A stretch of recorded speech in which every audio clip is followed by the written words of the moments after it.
నిన్న ఓరుగల్లు జిల్లాలోని ఓరుగల్లులో 1000 స్తంభాల గుడి కానీ మరి ములుగు జిల్లాలో రామప్ప దేవాలయంలోకి వచ్చినటువంటి మిస్ వరల్డ్ కంటెస్టెంట్స్కు అద్భుతంగా అన్ని రకాలుగా ఏర్పాటు చేయడంలో మరి ఈ రెండు ప్రాంతాల్లో కలెక్టర్స్ కానీ పోలీస్ అధికారులు కానీ అప్రమత్తంగా ఉండి అన్ని రకాలుగా మరి ఏర్పాట్లు చేసినందుకు ఆ యొక్క ఈవెంట్ను ఆ యొక్క పర్యటనను విజయవంతం చేసినందుకు మా ములుగు జిల్లా కలెక్టర్ గారికి ఎస్పీ గారికి అక్కడ పనిచేసినటువంటి ఇతర అధికారులకు అదేవిధంగా వరంగల్ హన్మకొండ కలెక్టర్స్కు అక్కడ సిపి గారికి పోలీస్ అధికారులకు మిగతా ఎండోమెంట్ అధికారులకు అందరికీ హృదయపూర్వక ధన్యవాదాలు నమస్కారాలు తెలియజేస్తాము.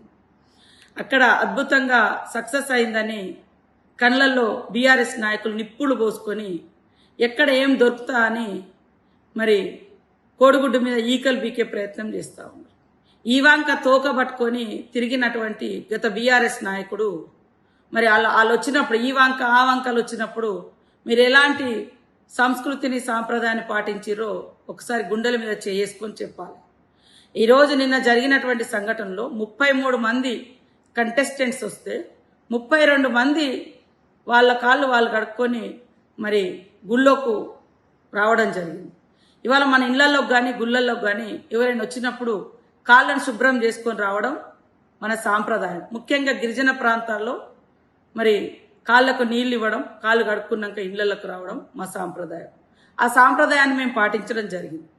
అందులో ఒక్క అమ్మాయి ఎవరో ఆమె ఈవెంట్ మేనేజ్మెంట్ నుంచి వచ్చినటువంటి ఒక అమ్మాయి కాళ్ళకు నీళ్లు పోసి ఏదో చేస్తే అది తెలంగాణ ప్రభుత్వమే చేసిందని మొత్తం ప్రభుత్వాన్ని నిస్సిగ్గుగా అబద్ధాలను వాడుకుంటా ఉన్నారు.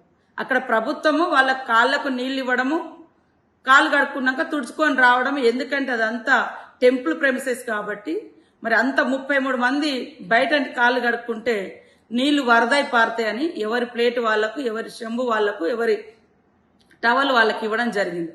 అందరూ ప్రేక్షకులకు అందరికీ తెలంగాణ సమాజానికి అందరికీ చెప్తున్నారు, తెలంగాణ ప్రభుత్వం కాళ్ళు కడిగిస్తే 33 మంది కడిగియాలి కదా. ఒక్క అమ్మాయి ఏదో ఈవెంట్ మేనేజ్మెంట్ నుంచి వచ్చిన అమ్మాయి ఆమె స్వతహాగా ఆ చెంబుతో నీళ్లు పోయడమో ఇంకోటి ఏదో చేస్తే అది ప్రభుత్వం మీద అంటగట్టడం సిగ్గనిపించట్లే మీకు? ఈరోజు మీరు ఈ వంక తోకలు పట్టుకున్నప్పుడు కానీ, మీ కవితమ్మ కాళ్ళ కాడ కలెక్టర్ను కూర్చోబెట్టుకున్నప్పుడు కానీ, మీ కేసీఆర్ గారు కలెక్టర్లతో కాళ్ళు మొక్కించుకోవడం కానీ అదే కదా మీ దురహంకారము. ఆ దురహంకారాలకు వ్యతిరేకంగానే మేము పోరాడినము. ఈ తెలంగాణ పోరాటం చేసింది ఆ దురహంకారము.